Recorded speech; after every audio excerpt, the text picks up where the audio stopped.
Bienvenidos a nuestra primera programación de radio en el 94.9 Volviendo Ando. Hoy en la conducción les habla Trini Isse y estoy de la mano de Ileana Mores, Matías Arce y Magali Giordano.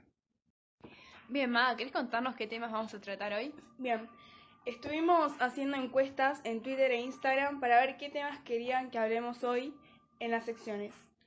En la historia ganó el tema del Holocausto, en la de psicología ganó la película Intensamente y en la de literatura ganó el libro Percy Jackson, el primero. Muy grave. Este programa está auspiciado por Papel higiénicos Alicia, no te raspa, te acaricia. Bueno, vamos a dar comienzo a la sección de psicología. En esta sección vamos a tratar sobre la película Intensamente. Bueno, Mati, ¿quieres explicar la síntesis de la película? ¿De qué se trata? Principalmente se trata de una chica preadolescente que se muda y gracias a ese cambio tuvo una crisis emocional.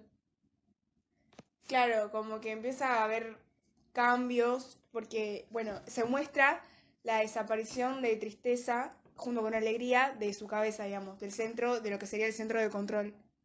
Claro, lo que falta recalcar que no dijimos es que mientras que se ve toda la historia que va pasando Riley, se muestra todo lo que va viviendo. Claro, en paralelo se Claro, muestra su cabeza. Su cabeza y cada emoción que se van juntando y uniendo. Claro, mayormente se observa tanto alegría como la tristeza, que son las que más influyen en el comportamiento de Riley. Sí. Cómo van cambiando y cómo la desaparición de tristeza también, que realmente, aunque sea una emoción un tanto negativa, es algo que necesitamos para asumir nuestros problemas, enfrentarlos y... Claro, eso es lo que se muestra al final de la película, como que al principio se la quiere sacar del mando a tristeza y después se dan cuenta que es necesaria, pero al principio, ni bien desaparecen tristeza y alegría. Al principio la controlaba más alegría porque fue la primera emoción que aparece en la película y como que era todo feliz en ese momento al principio. Como que tenía a sus amigos, después se llevaba bien con toda su familia básicamente y le iba bien en todo, en el deporte y en la escuela. También los recuerdos y los sueños son manejados por estas distintas emociones que se va, bueno, viendo a lo largo de la película. Entonces, en mitad de la película se encuentra el conflicto que es Riley cuando se muda, empieza a sentirse mal, mudándose con su familia a otro pueblo, A San Francisco. a sí. San Francisco, donde ella tiene que tener toda una vida nueva, amigos nuevos, colegio nuevo, y obviamente para ella es un gran cambio, sumándole a que es preadolescente, está en muchos cambios físicos y emocionales. Claro. Ahí es donde ella, cuando llega allá, habla con su mamá y su mamá le dice que necesita que verla bien y que su papá la vea bien para que él no se sienta mal y no tenga que volver, porque ellas se mudaron por problemas de trabajo. Claro, básicamente la obligan a ser feliz. Claro, entonces ella como que trata de reprimir todo lo que puede la tristeza. Ahí es donde ella la pierde y tiene un desbalance emocional en el que no sabe cómo encontrarse y... Claro, porque encima alegría sale atrás de tristeza, o sea, pierde la tristeza y alegría al mismo tiempo. Claro, y ahí las demás emociones que se ven, que son ira, desagrado, temor, son las que tratan de remontar esa situación.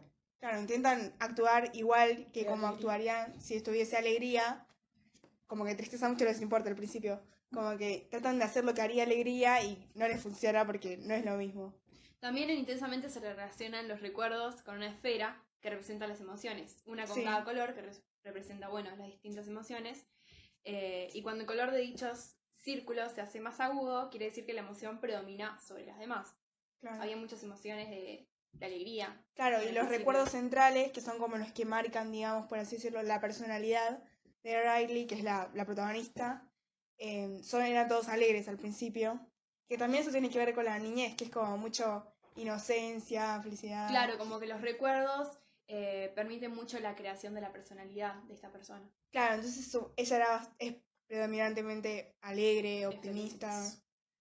Claro, como que la alegría se hizo presente en la vida de Riley desde el principio y refleja todos sus momentos felices antes de mudarse a San Francisco. Claro, y después como que se empiezan a ver cambiado todo eso. Por ejemplo, la furia, que es la fuerza que impulsa a Riley a conseguir justicia, es en donde se va y se toma el colectivo. Claro.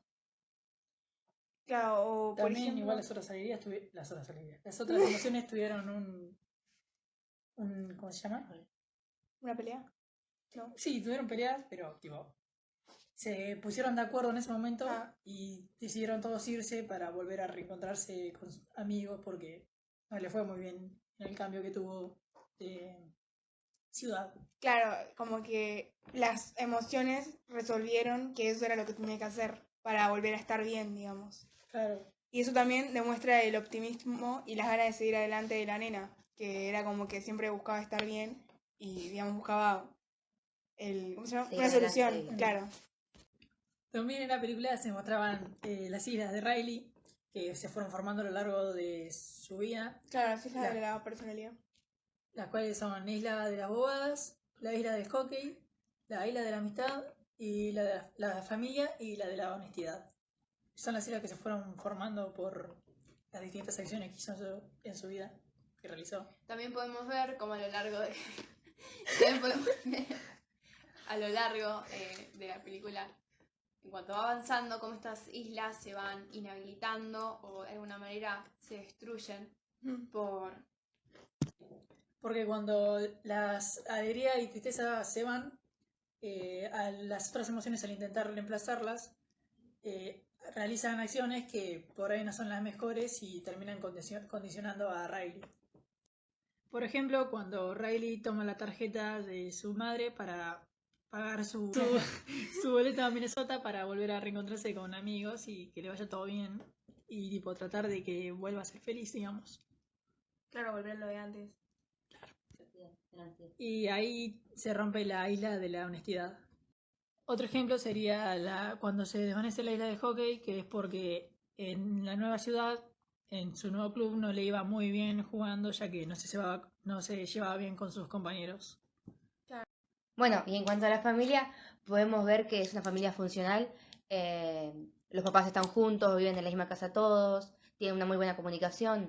Se ve en un momento en el que ellos quieren hablar, no se da bien la charla porque Riley justo está pasando por un momento de cambios en el que justo se mudan, ella no la está pasando bien y hay una discusión ahí en el medio. Pero dentro de todo se puede notar una muy buena comunicación y que se llevan todos bastante bien. Claro, también lo podemos notar, como a ella le gusta mucho jugar al hockey y se siente identificada con eso, como los padres la alientan, y la siguen apoyando y van a los partidos y bueno, ella le ayuda mucho la presencia de sus papás en esto. Claro, y también justo en la pelea que dijiste, Ile, se puede ver como que en la cabeza de la madre, que creo que es la única vez en la que la muestran, digamos, lo que se ve adentro, como la tristeza es la que está más, claro, la que está más al mando, digamos, como la tristeza está en Riley y en el padre está... La ira. Claro, la ira.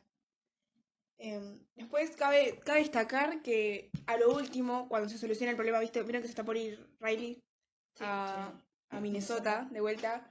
Como que la comunicación es lo que hace que se vuelva, que Riley se lo replantee, claro.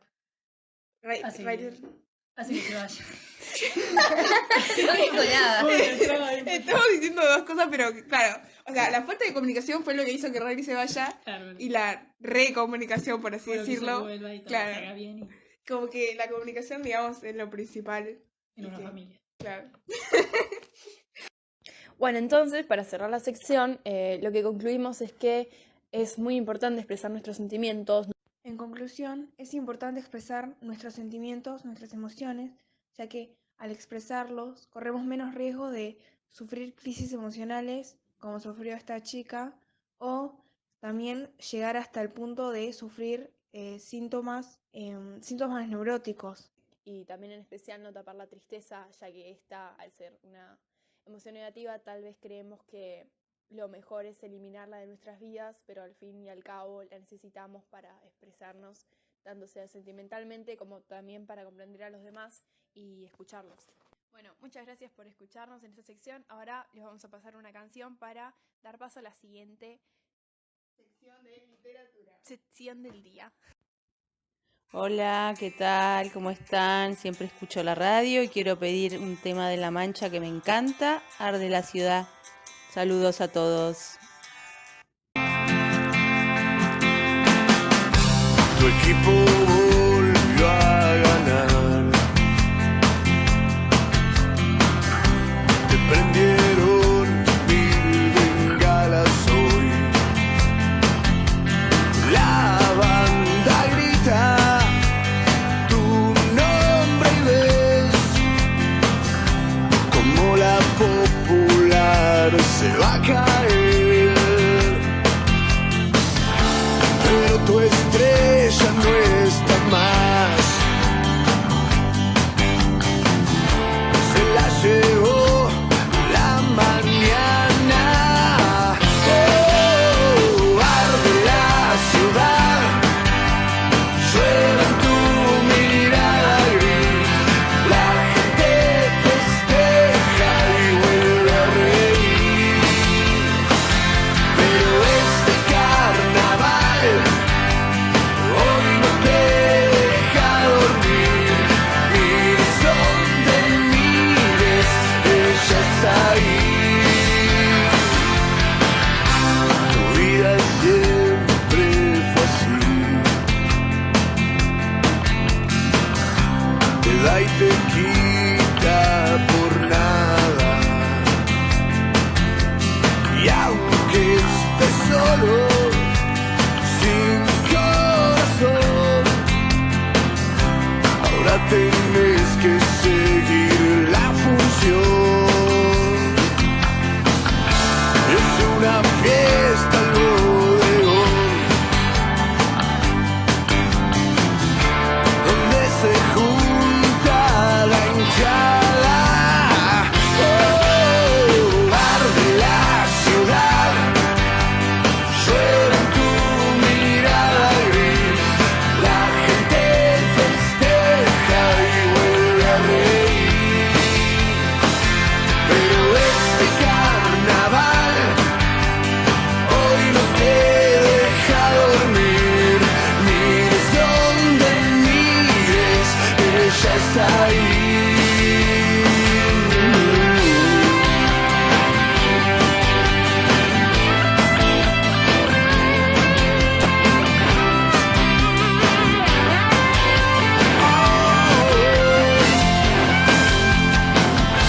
Es una fiesta el bodegón,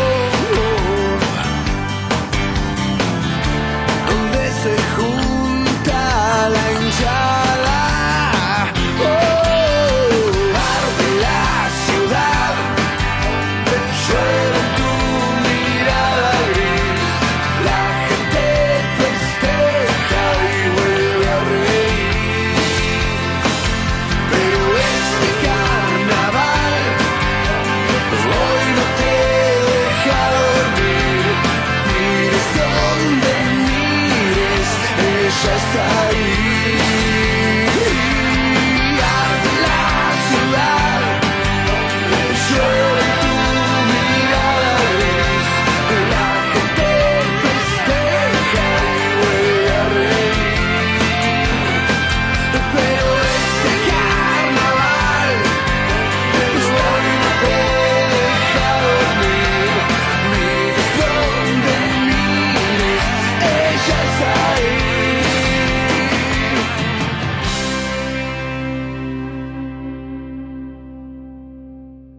A las 5 horas del día 14 de noviembre damos comienzo a la sección de literatura, que vamos a hablar del libro Percy Jackson y el ladrón del rayo. Ahora Trini va a dar como el argumento del libro. Sí, gracias, Maga. Percy Jackson, el protagonista de esta novela, sufre de dislexia y de déficit de atención. Dentro de todo, vive una vida común y corriente de un niño de 12 años que va a la escuela, no tiene muchos amigos y el estudio le cuesta. Durante una salida escolar a un museo sucede un acontecimiento muy importante que da un giro argumental totalmente distinto, en el que Percy descubre que es el hijo de un dios griego muy poderoso. Claro, y ahí es donde la vida del chico cambia completamente. Él tiene que hacer el viaje donde trata de descubrir quién es el dueño, quién es el ladrón del rayo.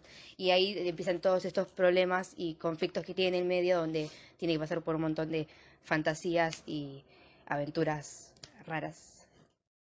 Después de lo que contaron en el argumento, pasa que, después de lo de la señora Dawes, que la señora Dawes ataca a Percy, pasa que, bueno, él vuelve a su casa y de ahí se toman como unas vacaciones, tipo de la nada, con la madre y se van a la playa. Que ahí, ¿qué pasó? Hubo una lluvia, pero fuerte, fuerte, y se encuentran afuera a el amigo, ¿cómo se llama? Grover. Robert, y se encuentran con la mamá los tres, todo un requilombo, se meten adentro del agua y les empieza a contar Percy a la mamá todo lo que había pasado en el campamento. Ahí, mientras que manejaba la mamá, un rayo cae sobre el auto y ven la figura, la figura grande, que era como un monstruo. El Minotauro. Claro, el Minotauro. Y ahí la mamá se queda ahí y le pide a Percy que se lleve a Grover, que se había desmayado, Claro. hacia el campamento. Claro, y eso sería el cruce del umbral, digamos, la entrada al campamento. Igual, digamos, antes pelean contra el Minotauro, y ahí el Minotauro se llevaba a Sally, a la mamá de Percy. Sí. Claro. Entonces, bueno, después, cuando entra ahí, se encuentra con Quirón, que también vendría a ser como otro mentor, por así decirlo, que él había sido el profesor que lo había ayudado a, digamos, a luchar contra la señora Dawes, y que resulta que es un centauro y que es parte de ese mundo, y que le había dado distintas pistas a Percy y lo había salvado para que él pueda llegar hasta allá. También cabe agregar que cuando pasó lo que dijiste vos, Sile, lo del auto, que le cae un rayo, ahí Percy se entera de que Grover es un sátiro. Claro, Grover yo lo conocía desde antes porque era su compañero del colegio. Bueno, ahí se entera que es mitad cabra y que es parte de ese mundo, y digamos, él es el que lo acompaña a Percy, junto con Annabeth, que es una chica que conoce en el campamento, y ellos tres van a ser los que van a ir en la siguiente misión, o sea, Grover, Annabeth y Percy. Que la misión central sería ir a buscar el rayo y devolverlo a Olimpo. Pero antes de que vayan a la misión, pasan cosas que son importantes en el campamento. Por ejemplo, Bueno, pasa el juego antes, que es cuando Percy se entera básicamente de que el papá de él es Poseidón, ya que al tener una pelea y caer sobre el agua, surgen sus poderes curativos y básicamente se entera de que su padre es Poseidón. Y también le aparece un tridente en la cabeza, que ya es cuando termina afirmando que su padre era él. También en el campamento Percy se entera de que la madre estaba con vida, pero estaba en el infierno y tenía que ir a salvarla. y como había que ir a buscar el rayo también, de paso iban a ir a buscar a la madre. Claro. Cuando Percy llega al campamento, Annabeth como que le hace un recorrido por el lugar para mostrarle, ya que él era totalmente nuevo. Y bueno, también, a lo último, lo lleva con el oráculo, el cual le dice la profecía de que vaya al oeste, donde se enfrentará con el dios que se reveló, que va a encontrar lo robado y que lo va a devolver. También, Luego de salir del campamento mestizo y dirigirse hacia completar su primera misión, en el camino se encuentran con las tres benévolas, que son como murciélagos gigantes, y entre ellas se encuentra la señora Dodds. Claro, se puede pensar que la señora Dawes hubiese estado muerta por la pelea que tuvo con Percy, pero los monstruos no mueren, sino que van hacia el inframundo y después vuelven a su vida normal. Para deshacerse de las benévolas, luchan contra ellas con la espada de Poseidón, digamos. Percy lucha con la espada de Poseidón. Y después cuando salen huyendo de ahí, se encuentran con un lugar que había mucho olor a hamburguesa y que era muy rico y como se sentían bastante atraídos. Y se acercan y entran. Y era un lugar que se llamaba ¿cómo era? El jardín de gnomos de la tía M. En un momento, Annabeth como que sospecha de que la tía M es Medusa, entonces agarra y le dice a los chicos como que se vayan. Pero la tía M insiste Y en un momento Grover ve una estatua que es igual a su tío, que su tío en realidad creo que en un momento dicen como que se había encontrado con Medusa y como que lo había matado. Así que ahí se avivan de que es Medusa y nada, se ponen a luchar, digamos, contra Medusa y al final, bueno, después de muchas peleas, le cortan el cuello y lo envuelven en una campera, la cabeza. Percy, como en un acto como rebelde, digamos, agarra y empieza a revolver las cosas de Medusa, encuentra dracmas y envía al Olimpo a la cabeza de Medusa. Claro, como miren lo que hice, o miren lo que me mandaron a hacer como enojado, por así decirlo. En ese cajón donde encuentra los dracmas, también encuentra la dirección del inframundo. Y bueno, luego de eso, después se van a dormir y en sueños, Percy escucha una voz que le habla como si fuese desde un pozo. Él no sabe quién es ni nada, pero como que queda medio ahí en el momento, lo del sueño. Y después siguen con... Me olvidé de decir que antes de irse a dormir, se encuentran con un perro que se llama Gladiolus. Era el perro que estaba perdido, el cual Grover se podía comunicar con él y les comenta que si lo ayudaban a, a volver, le iba a dar una recompensa. Que la recompensa era plata, con la cual ellos iban a poder comprar su boleto para ir a su destino. Después de eso, van al puente de San Francisco y como Annabeth es fan de la arquitectura, van con Grover a recorrer, digamos, el puente. Y Percy se queda solo y aparece un chihuahua que se convierte en quimera. Y ese perrito está con una vieja, con una señora, con una señora que resulta ser Equidna, que es la madre de la criatura.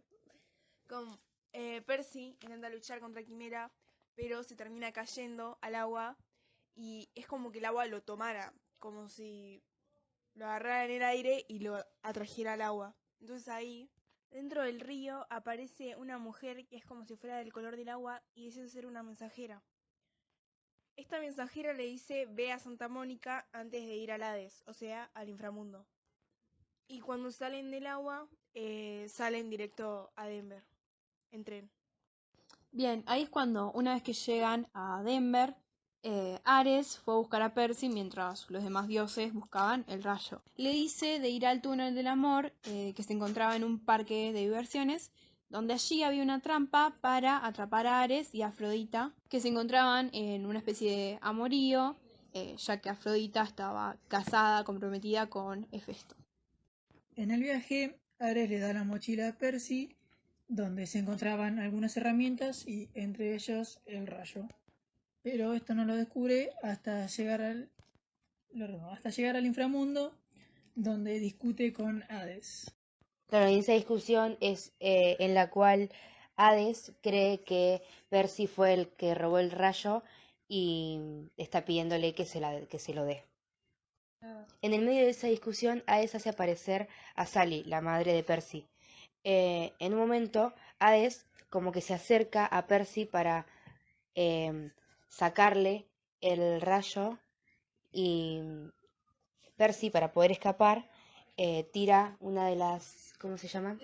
Las perlas que le había dado Santa... Que no dijimos, pero que les había dado una Mérida en Santa Mónica, en la playa, en el agua. Claro, la tira para poder escapar y al salir corriendo... Claro, les habían dado 3 perlas y usan una para Grover, una para Percy y una para Annabeth.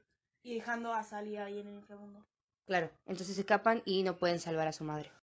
Luego de la discusión con Hades, que salen huyendo con las 3 perlas del inframundo, que caen en la playa de Santa Mónica, ahí hay una pelea con Ares, Percy contra Ares. La que estaban discutiendo porque resulta que, bueno, como Ares le había dado la mochila, como que se da a entender que Ares había planeado todo para darle la mochila a Percy, que Percy quede como el malo y llevándole el rayo a Hades. Entonces se entiende que Ares quería una guerra, siendo el dios de la guerra, digamos, y que había trabajado con este chico Luke del campamento mestizo, porque en un momento él había dado unas zapatillas con alas que quieren arrastrar al que tenga las personas, la persona que tenga las zapatillas puestas, digamos, que se supone que iba a ser Percy, pero termina siendo Grover, al Tártaro, que es donde está Cronos, que sería como la mente maestra de todo este plan, digamos, de robar el rayo y todo eso. Entonces, bueno, se pelean, gana Percy, porque, digamos, como le da con la espada, y nada, en un momento como que, ¿cómo se dice? Ares se hace como luz, digamos, y desaparece, como que se ha re enojado. De ahí, de esa pelea, como que medio termina todo y se van a Nueva York, que es donde está el Empire State, que en el piso 600 es como la entrada al Olimpo, la entrada del mundo humano al Olimpo. Y ahí, bueno, nada, entra, están todos los dioses ahí sentados, va, no sé, bueno, están ahí y, y coso, y ahí habla con Zeus. Le entrega el rayo. Claro, le entrega el rayo y ahí habla con Poseidón y también le cuenta todo lo que pasó con Ares. Con Ares. Y como agradecimiento, como que salva a la mamá. Claro, y después al otro día, creo como que Percy vuelve a la casa y estaba ahí porque Sally, la mamá de Percy, estaba ahí en la casa porque Ares la había liberado. Bueno, y eso sería lo más importante de la historia. Ahora, lo que se puede debatir, digamos, y a poner en duda es si Percy es un héroe o antihéroe. Bien, acá tenemos dos definiciones en cuestión. Los héroes eran guerreros provenientes de familias aristocráticas y contaban con antepasados prestigiosos, ya que muchos eran fruto de la unión mortal con un dios. Además, también tienen la característica de que eran muy demostrativos con sus amigos, ya que brindaban una hospitalidad y una amistad que por ahí otras personas lo hacían, pero no al nivel de que lo hace un héroe. Y por otro lado, los antihéroes, si bien cumplen estas características, lo hacen de manera opuesta, ya que son lo que son, por lo que piensan, por lo que hacen y por su lucha contra el sistema, contra el poder, contra los seres humanos o los sobrenaturales. Bien, nuestra conclusión es que Percy Jackson es un héroe, ya que si bien la madre de Percy es una mortal, su padre es un dios griego, es decir, tiene una relación con Dios. Esta entraría en la primera definición de héroe.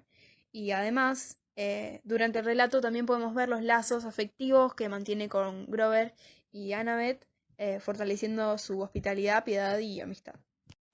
Bueno, nosotros lo recomendaríamos para jóvenes que les guste la ficción, la fantasía y se sientan atraídos por la mitología. Y con esta recomendación damos el cierre sobre la sección de literatura para dar paso a la sección de historia. Pero antes de eso, iremos a un espacio publicitario. Bueno, ahora iremos a un corte publicitario. Toallas policiales, porque con toallas policiales no se te escapa ni un chorro. Luego de este corte publicitario, damos inicio a la última sección del día, que es historia, en la cual hablaremos del Holocausto, que fue la persecución y el asesinato de millones de judíos por parte del régimen nazi. La primera etapa del Holocausto podría ubicarse en los años 1935 a 1939, que es cuando el Imperio Alemán ya estaba consolidándose como tal. Es en este tiempo en el que se promulgan leyes segregacionistas que establecen que los judíos deben tener menos derechos que la raza aria, que el pueblo alemán, y tampoco tienen derecho a tener dinero o trabajar en puestos en los que tengan muchas ganancias o mucho contacto con el dinero, por ejemplo, en los bancos. Por ejemplo, ellos no tenían el derecho de caminar en la vereda, sino que sí o sí tenían que caminar por la calle, o habían colegios que eran solamente para los judíos y eran su forma de extraerlos de la sociedad y cada vez alejarlos más y aislarlos. También se crean los guetos, que son barrios donde, especialmente es hecho para los judíos, donde se los lleva a la fuerza. Claro, ahí también cuando pierden todas sus cosas y son como condenados a vivir en situaciones muy precarias, como por ejemplo, expuestos a enfermedades, Claro. viviendo Todos- familias por ahí en una sola habitación. todos amontonados. Cabe destacar también que las cosas que quedaban en sus casas se las quedaban los nazis y, digamos, la usaban para continuar con su expansionismo. Como que agarraban todas las Que se cosas. aprovechaban. Claro, se Claro. aprovechaban de ellos. La segunda etapa del Holocausto comienza en 1939 y se le da por finalizada en 1941. En este tiempo se da que comienzan a deportar a los judíos de sus países y se los empieza a llevar a Europa del Este. En esta parte de Europa habían empezado a crear los campos de trabajo, los campos de concentración, y ahí se explotaba a los judíos, a los que podían. Los que estaban aptos para el trabajo se los llevaba a estos campos. También los judíos eran obligados a usar las estrellas de David en el brazo para poder así reconocerlos y diferenciarlos del resto de las personas que no lo eran, no eran judíos. La etapa empieza a fines de 1941 hasta 1945, pero voy a recalcar en 1941, donde empiezan los primeros asesinatos en masa y también empiezan a experimentar con el gas pesticida, también llamado Zyklon B. En 1942 y 1945, entre esos años quiero decir, se da la solución final que fue hablado en la conferencia de Wannsee, que eran donde se condujeron todos los acuerdos aplicados en el Holocausto. Los mayores campos de exterminio en donde se llevaron a cabo los genocidios fueron en el de Auschwitz y Birkenau, donde posteriormente fue llevada la niña Ana Frank.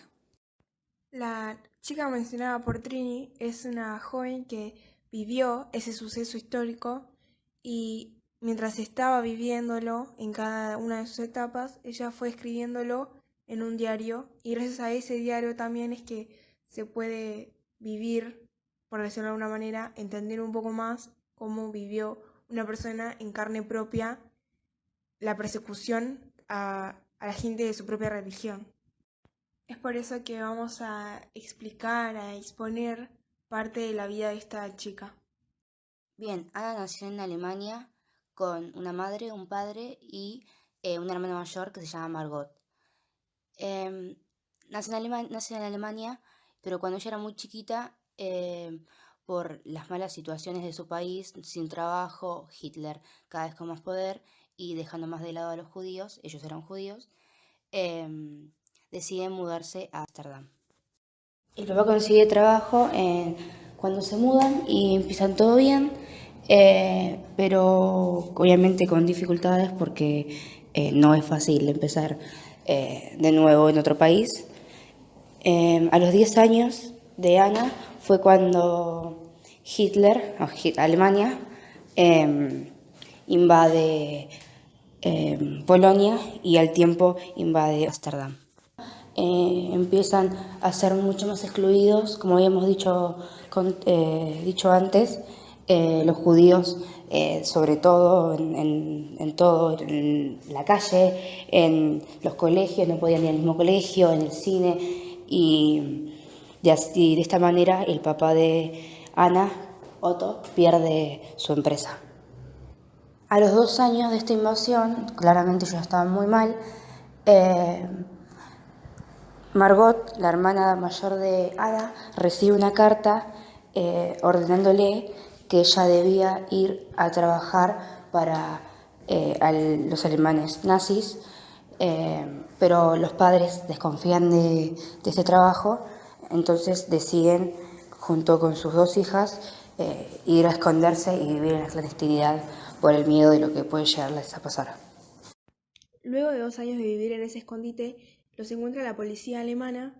Ana, Margot y su madre son deportadas al campo de concentración de Auschwitz-Birkenau, en donde trabajan en el campo para mujeres, mientras que el padre, Otto, es deportado al campo de trabajos para hombres. Tiempo después, Ana y su hermana son deportadas juntas a un campo nuevo en Bergen-Belsen. Las condiciones en este campo son igual de malas que en Auschwitz, poca comida, poco agua.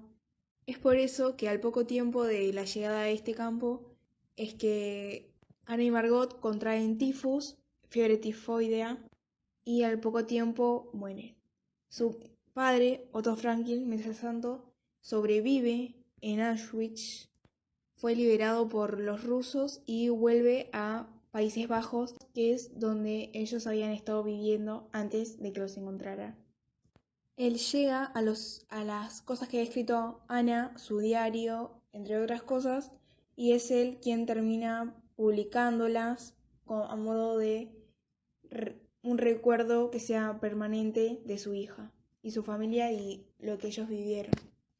Ana Frank dijo: "Lo que se ha hecho no se puede deshacer, pero se puede evitar que ocurra de nuevo".